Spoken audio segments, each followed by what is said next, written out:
اور سب لوگ زکوٰۃ دیں، تو پھر یہ سسٹم نہ ہو جو آج ہمارے پاکستان میں نظر آ رہا ہے کہ ایک طرف آٹے کی لائنیں لگی ہوئی ہیں، ایک طرف یہ بات ہو رہی ہے،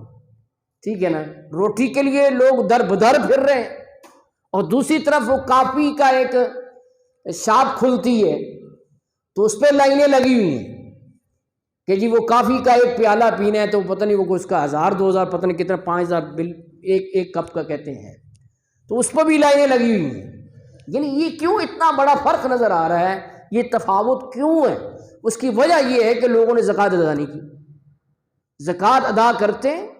تو وہ قرآن کریم میں جو اللہ تبارک و تعالیٰ نے ارشاد فرمایا کئی لا یکون دولۃ بین الاغنیاء منکم، کہ کہیں ایسا نہ ہو کہ دولت تمہارے امیروں کے درمیان ہی محصور ہو کے رہ جائے، کہ وہ تمہارے امیروں میں ہی گردش کرتی رہے۔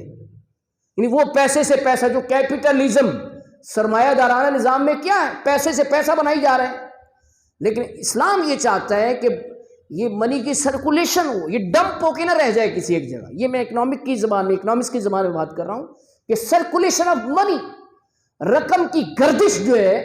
یہ تمام سوسائٹی کے افراد کو اس سے مستفید کرنے کے لیے بہت ضروری ہے۔ اور آپ یہ دیکھیں کہ زکوٰۃ جو ہے، جتنا مال بڑھتا جائے گا تو 2.5% کی ریشو سے یہ بھی بڑھتی چلی جائے گی، جو کتنا خوبصورت یہ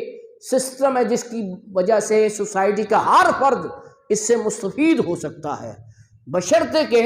یہ صحیح طریقے سے لوگ ادا کریں۔ تو پھر وہ نقشہ آج بھی نظر آ سکتا ہے جو حضرت عمر بن عبدالعزیز رضی اللہ عنہ کے دور میں نظر آیا تھا۔ تو یہ اسلامی جو نظام معیشت ہے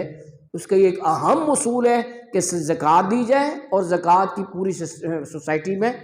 گردش ہو، جس سے کہ سوسائٹی کا ہر فرد اس سے مستفید ہونے میں کامیاب ہو جائے۔ اچھا، اب یہ کہ زکوٰۃ کن کو نہیں دی جا سکتی،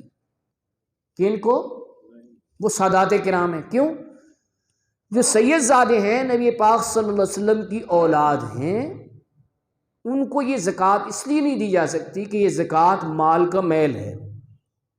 تو یہ سادات کرام ہیں، نبی پاک صلی اللہ علیہ وسلم کی اولاد میں سے ہیں، تو لہٰذا ان کو مال کا میل کیوں دیا جائے؟ ان کی فرمایا کہ اعلیٰ مال سے خدمت کرو، الگ سے، زکوٰۃ کے ذریعے سے نہیں۔ ان کا جو اعزاز و اکرام ہے اور جو ان کا ایک منصب ہے، درجہ ہے، اس کا یہ تقاضا ہے، اور رسول پاک صلی اللہ علیہ وسلم کا جو امت پر حق ہے اس کا یہ تقاضا ہے کہ نبی پاک صلی اللہ علیہ وسلم کی اولاد کی زکوٰۃ کے مال سے نہیں بلکہ دوسرے مال سے ان کی خدمت کی جائے۔ اور ابتدائی اسلام میں اس تعصب کا ازالہ کرنا بھی مقصود تھا کہ حضور صلی اللہ علیہ وسلم کی اولاد کے لیے زکوٰۃ نہیں، کہ لوگ یہ نہ سمجھیں کہ انہوں نے زکوٰۃ جو ہے وہ اپنے گھرانے کو مستفید کرنے کے لیے یہ لازم کر دیے۔ فرمایا نہیں، میرے گھر کے افراد جو ہیں، میری اولاد، وہ قیامت تک اس سے حصہ نہیں لے گی زکوٰۃ سے، کیونکہ زکوٰۃ اس کی وجہ بھی میں نے ایک اور بتا دی کہ مال کا میل ہے جو سادات کرام کے لیے جائز نہیں ہے۔ البتہ اگر مساکین و فقراء آپ کے رشتہ داروں میں سے ہیں تو یہ دوہری نیکی ہوگی کہ رشتہ دار ہیں اور وہ ہیں بھی مسکین، ہینڈ ٹو ماؤتھ ہیں، غریب ہیں، ان کو زکوٰۃ دیں گے تو کیا فائدہ ہوگا؟ ڈبل نیکی اور دوہرا ثواب ملے گا، کہ ایک تو زکوٰۃ ادا ہو جائے گی اور دوسرے نمبر پر کیا ہے، رشتہ داروں کی خدمت کرنا اور ان کی ہیلپ کرنا، جو کہ ویسے ہی ان کا حق ہے کہ رشتہ دار اگر کوئی غریب ہے، محتاج ہے، تو اس کی خدمت کرنا اس کا کیا ہے، حق ہے، تو وہ زکوٰۃ کے مال سے اس کی خدمت ہو جائے۔ اور پھر دیکھیں یہ شریعت مطہرہ کی کتنی بڑی ایک ریلیکسیشن ہے اور کتنا بڑا اس کا ایک انعام ہے کہ زکوٰۃ دیتے ہوئے یہ بتانا ضروری نہیں ہے کہ یہ زکوٰۃ ہے، یہ بتانا ضروری نہیں ہے۔ کیوں؟ کیونکہ ہر بندے کی سیلف ریسپیکٹ ہے، عزت نفس ہے، تو اس کی عزت نفس مجروح ہو سکتی ہے کہ مجھے زکوٰۃ کا پیسہ دیا جا رہا ہے، تو شریعت نے یہ اجازت دی کہ وہ ہینڈ ٹو ماؤتھ ہے، وہ تو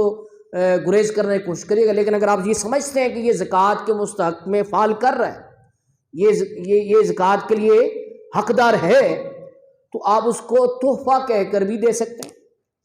اور عیدی کہہ کر بھی دے سکتے ہیں، اور یہ بھی ضروری نہیں ہے کہ پیسے ہی دیں، راشن کی صورت میں بھی دے سکتے ہیں، کسی سامان کی صورت میں بھی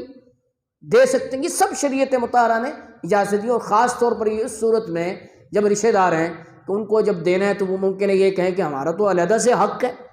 تو ہمیں زکوٰۃ سے کیوں دے رہے ہیں؟ ہمیں تو اپنے